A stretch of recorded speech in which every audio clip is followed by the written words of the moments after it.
Are you thirsty, guys? Because we have one heck of a man to begin with today's FGO Thursday. Okay, it's Friday, I know, I'm sorry. But I actually forgot this, and then it was so late, so I got tired, and then I streamed, and then I got tired, and then I fell asleep, so it's Friday today. But yes, other than that, hope you're thirsty.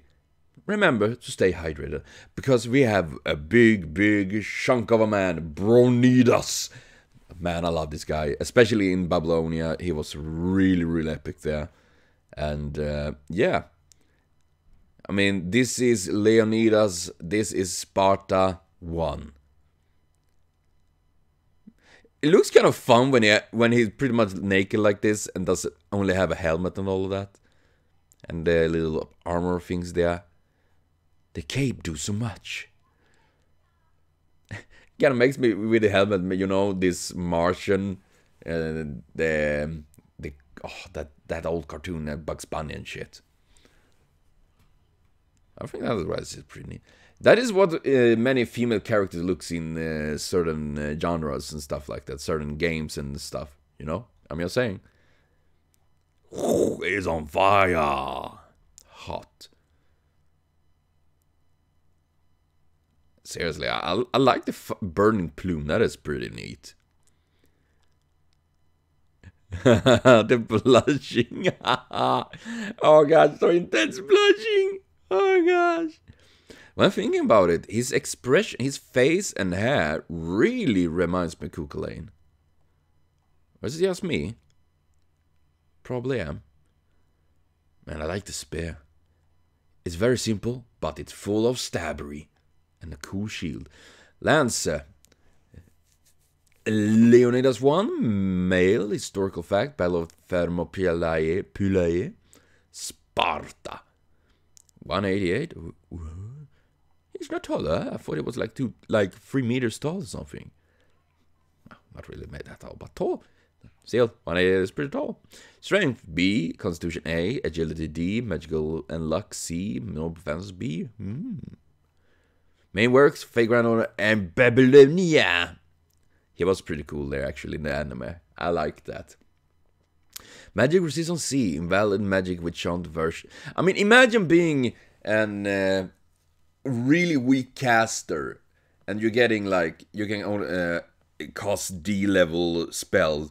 Like, it feels like every single servant can resist you then, like, they like... Unable to defend against large-scale magic. Yeah, that makes sense. Battle continuation A. He doesn't know when to give up. It's possible for him to fight even on the verge of death, surviving as long as the injury is not decisively lethal. What? Pride of the rear guard. It's his butt joke. Demonstrate useful effect during defensive battle or withdrawal battle.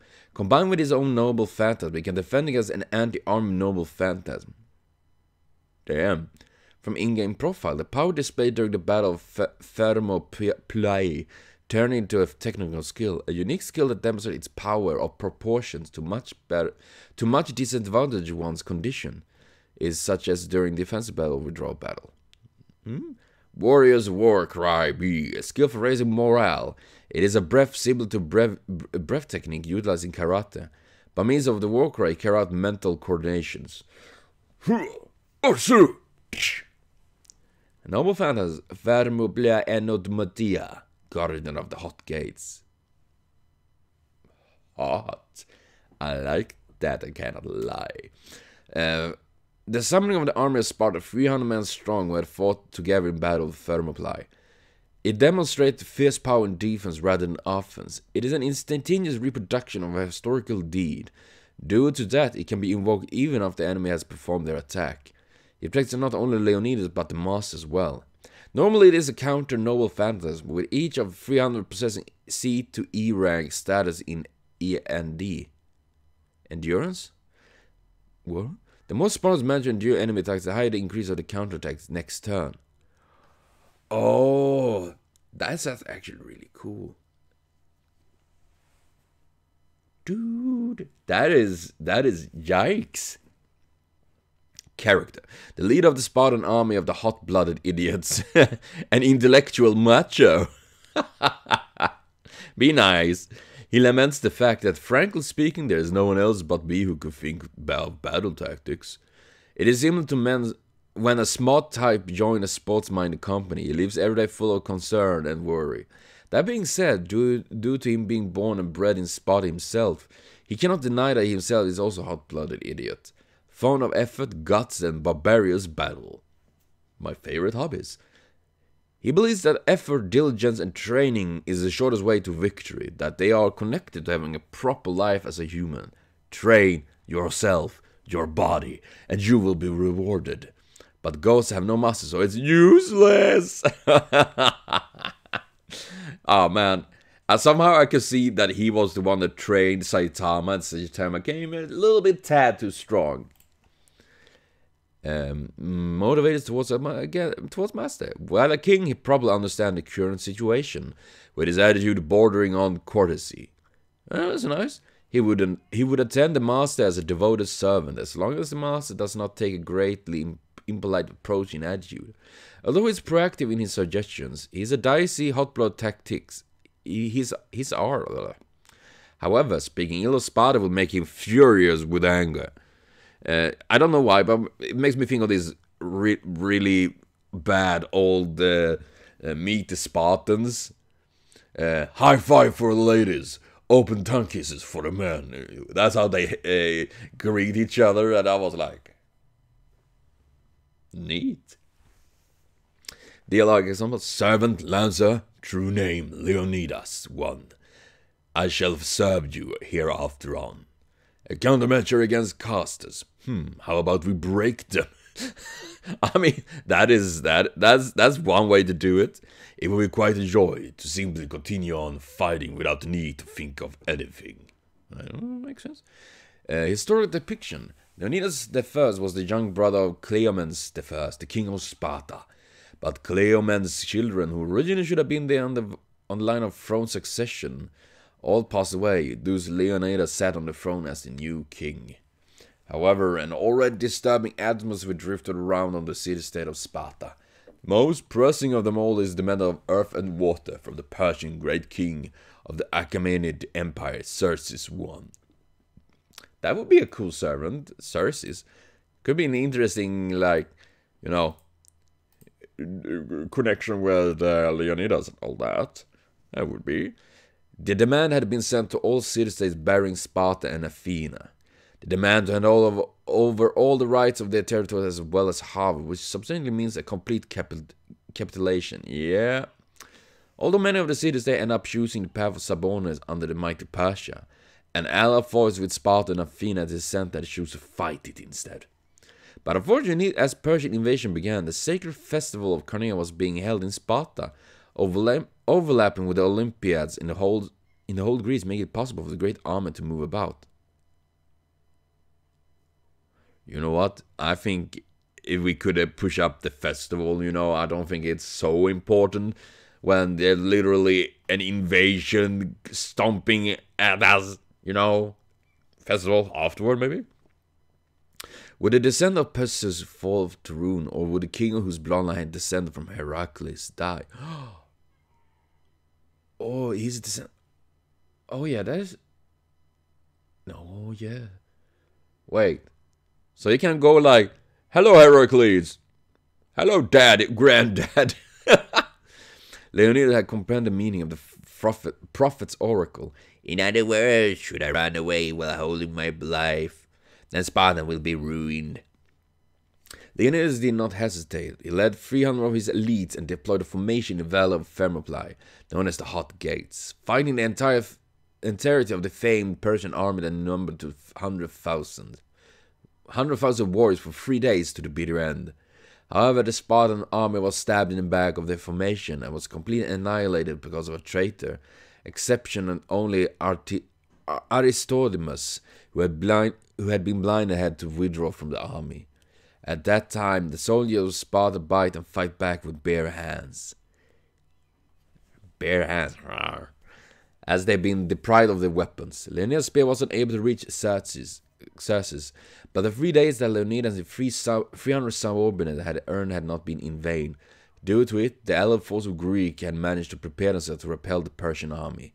It had been a fluke that just the king and his 300 men had managed to save the world of Greece. It had been no fluke. Oh, there makes sense. On the graves of the 300 Spartan soldiers, the poet Simonides had engraved the following: "Go, tell the Spartans, strange passing by, that here obedient to their laws we lie." Spartan law forbidden military activity during a sacred festival and during... Aha, okay. Olympic Games, Olympic truce is in effect, so the Spartan army watching will be blasphemous. Oh, okay. But the problem is that even if... I mean, that is the thing today as well, you know. When, in general, when there is the Olympic Games, we have a truce. I mean, that was even in World War II and stuff like that, you know. Well, going to it. But I think his problem is when the other side is not really going by those rules. I mean, I don't think Persia really cared a fuck about that, you know. Connecting him with other characters, Hector, what? Their circumstances were different, but Leonidas emphasized with him as they both were someone who had fought a defensive battle. But Hector isn't really keen on following along with his training, so Leonidas is a bit lonely. Aww, we need to get him a training buddy. Master Carolite, being a mutual shield bearer servants, I have a feeling that she looks up to me as an unusual gaze of respect. Well then, it would not do if I don't forget myself and fulfill her expectations. Aww. I'm actually surprised it doesn't mention Heracles, you know? Comment from... In his design at first I wasn't made aware that Leonidas is the lead of a certain movie. I was quite troubled being overly conscious of intending to keep the design free of preconception. But in the end, Leonidas' figure became as he is now, shown quite simple and easily recognized. Indeed. Later, due to the lack of materials other than some simple speech style, I ended up designing with a bit of a stalwart image. But then I played around with some service here and there, and I'm mainly surprised that he became such a pleasant character that exceeded in my imagination.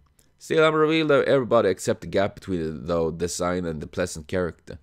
Now that I think back about it, I'm really glad I created a different expression for when he wears his helmet. Really? I didn't think about that. I like drawing muscles, so here's a character I would love to draw again, even if in a different figure.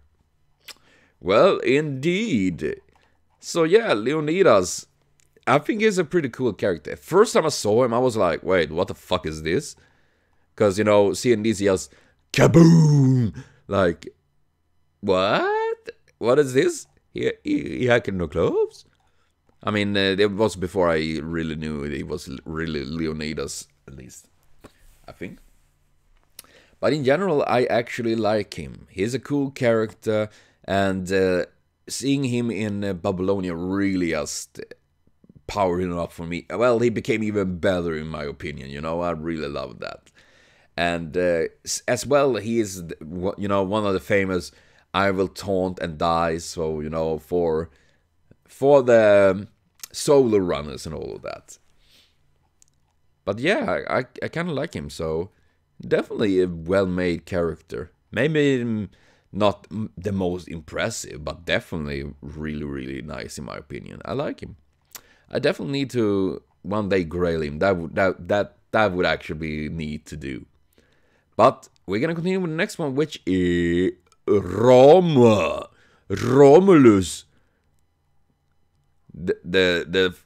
Well, he is literally a pillar man of FGO. And the face furthest down, his teeth are black. Why is his teeth black? Is it because they use like coal on their teeth or something like that? Because make it clean, I think. I'm not sure. You know, he is also a character. He's similar to Leonidas in that, you know, they are all muscles, like... even if I'm sad that Romulus is not stronger than he actually should be, considering that he is the founder of Rome. You know? And then Nero and all of those are like super strong and all that. Look at that. Though I will say, I'm disappointed, that's a small ass. That is... You know, come on, give him a bigger ass. I'm just saying, bigger booty. Though that helmet, like, he's like a unicorn. He has stab. Kind of like this. Actually, I really like when you see the profiles and all that, because it really shows like the slightly bit different expression. It looks really neat. Yeah, actually, Romulus is one of these characters that's, you know, you grows on you, so to speak. Ooh, I didn't know he had a thing in the neck there. Well, back of that. Man, I mean, seriously. Wait, he have a ring in his lip? Wait. He has? I can't see it from this. He do. I never noticed that. I never noticed he had a ring in his lip. Holy shit. And when seeing this image here down here, it really is like from straight from JoJo. And that spear, holy shit, is big. God damn it. And why do... That is not what I would call a spear. That is more like a paddle. Row, row, row your boat. If you see a crocodile, don't forget to scream. Ah, this is cool. Lancer Romulus, historical fact Roman, European, chaotic neutral, 190, 100. What? Here's heavy. Strength B, Constitution A, Agility A. What? Magical C, Luck B, Noble Fact A plus. What? Holy crap! That is insane. Magic Resistance B, Imperial Privilege EX. Skills that essentially cannot be possessed and can be acquired for a short time. Okay, now my brain. The Divine Fount is almighty. The relevant skill this covers are riding, swordsmanship, fine arts, charisma, military tactics, and many others. Because this is no lower than rank 8, these are a burden to the body. Such a divinity can't even be acquired. What? But he is already divine, right? Because he's like the son of the war god Mars and stuff. At the time of being endowed with a skill, Romulus is sealing his own divinity skill. Oh, okay. Okay. So he's sealing his own divinity. Okay. A natural body, the possession of a perfect body as a living being since birth. Wait, do you mean that he was born like this? Damn. It becomes possible to temporarily rank up his strength parameter. Furthermore, even without training, his muscle beyond brawniness. No matter how many calories he absorbs, even his figure. Man, I wish I was like that. The Seven Hills A. Grant blessing to those he personally recognizes as his own children. Oh, cool. I like that. Noble Phantasm. Magna Volesum Magnum. All things lead to my spear. A++, holy crap. The Spear of Nation Building. What? It was told that the spear was combined with a great tree that symbolized Rome itself. The tree appearing in a dream that his mother Sylvia saw before she had given birth to Romulus by means of virgin birth. Or so she said. It's like, you know, Jesus and Mother Mary and all of that. She said it was virgin birth. But imagine if there was like the world's longest hustle, or you know that she had been cheating and no, I'm virgin, and her husband like, well, cool. So is it like God baby? Yeah, God baby. Cool. I'm gonna be a God dad. Well, God son dad. What? Something like that. At the occasion of the foundation of the nation of Rome, it was said that Romulus thrust this spear into the Palatium. As a noble phantom, it is being endowed with tree manipulation abilities. Oh, like the first Hokage. And at the time of its true name's release, the spear will transform and enlarge as the great tree that creates the past, present, future appearance of the imperial capital of Rome. Imperial capital. Washing away the target's a counter-tornado surge of waves of tree, a mass weapon of... Dude.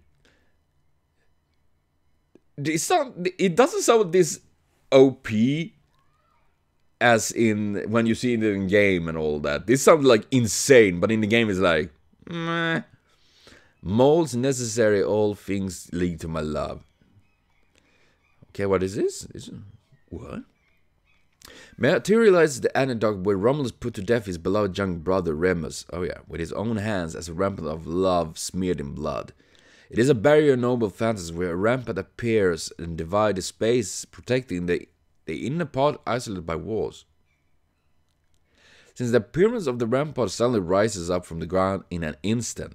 Depending on the coordinates of his current position, it is even possible for him to cleave his target with a rampart like guillotine.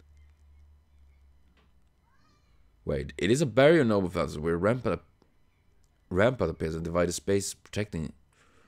Whoa, that's pretty neat. So yeah, oh man, that's pretty neat. Personality, because Romulus is superhuman by birth. Holy crap! There is some compulsion present on mind in him. That human nature is that of Rome itself, which reigns over the world. The Rome. All of Rome is the fruition of his own, very own flesh and blood, purpose and destiny. And those who were born in Rome and those who died for Rome are equal, his own children. In other words, he calls for the emperoric spirit related to Rome, such as Nero, Caesar, and Caligula, as his my own children, and loves them. Imagine if you said others heroic spirits of Rome and didn't mention Nero. The outcry that would be. Towards Romans, Romulus is very kind, even to companions who are not Roman, given that he interprets the nature as something that exemplifies the world. In other words, that exemplifies Rome. Before long, he will come to interact with them kindly, that is to say, is nevertheless kind to everyone. Romulus is usually an air of composure around him, but he abandons himself to being crazy about blood to some degree, and forgets about himself when he gets well into battle. He's an aptitude for berserker. When he's in a blood frenzy of a moment, he's out of control. Ooh, that would be cool. A berserker Romulus. It is possible for Romulus to talk together with animals far... What? He can talk with animals? Oh wait, he was raised by this wolf thing, right? And from what it seems, the words are clearly understood by wolves. Especially their Romulus seems that were raised up together with him. One cannot also deny possible Romulus simply starting a conversation with animals and wolves just to get in a good mood. Oh well, that is a bit... I did expect that actually, that he should be able to talk to animals. Motivation towards the master. Rome is the world. In other words, the world is none other than Rome. If so, human history is also equal to the history of Rome. Surely because of that, the Divine Founder continues to offer his patronage to the master who fights for human history. You too are Rome. Dialogue is I am Rome. Rome is Rome. Yeah? My Rome's hand can reach the end of the world, no matter what. I see you are Nero, huh? How lovely, how lovely. What a brilliant thing you are not. The way you even nodded to show that you support Rome with those slender arms. Come, past, present, future, all of Rome certainly loves you. Behold, my spear, namely, me, Rome, is here. Your birth, that is also again something produced out of Rome. Rome? Historical and image and character. The nation-building hero who appears in ancient Rome. Founding myth, born between the god of war Mars and the beautiful princess Sylvia, Romulus was raised by Wool, which is beast of the gods, as a friend. After triumphing in the battle against Amulius, the king of Alba Longa, who deceived it's not like something from a reggae song, who deceived his grandfather Numitor for the throne and persecuted his mother Sylvia. Instead of ruling over Alba Longa, Romulus established the city-state of Rome in the Italian peninsula. And after overcoming the tragedy where he killed his younger brother Remus, who fought together in the Alba Longa War, with his own hands in quarrel during the occasion of the foundation of the nation. Romulus annexed the states around the Mediterranean Sea in an instant, building the cornerstone of Rome, which would become a great empire that would boast a glorious spanning of a long time. The great nation founding king, in his last moments, Romulus did not die, but rather had disappeared. What? After storms and lightnings broke out silent field nearby by the Paulus Capre, Goat Marsh, his figure was erased. Because of the words spoken by farmer later on the Romulus' disappearance, the people of Rome interpret this animal film as the great Romulus had arrived at the queue to become a god due to the intention of the god of war, Mars, who is his father. Well, that's something. And that became the conclusion interpretation. What are you doing, Shelly? The farmer encountered Romulus after his disappearance at Quirinal Hill, and from the mouth of the great king of nation founding, he informed him that Romulus Even, wait, okay, there were that Romulus had now changed into god referred to as Quirinus, said as it would be informed to people. Quirinus, that's the name of an olden god perpetuated among the ranks of Jupiter, the supreme being spoken of Roman mythology, a Mars, the god of war. What? This analog was spread to the people of Rome, and this olden god was born again as a new god became. Dude, that would be awesome to have Quirinus as a servant. That would be epic. God damn. Connection with characters.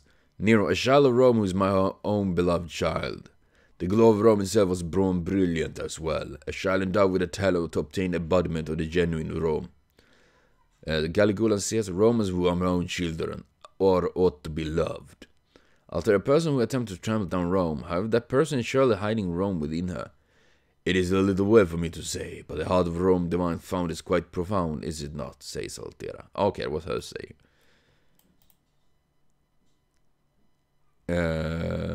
Wait, why would he be kind to her if she tried to trample Rome?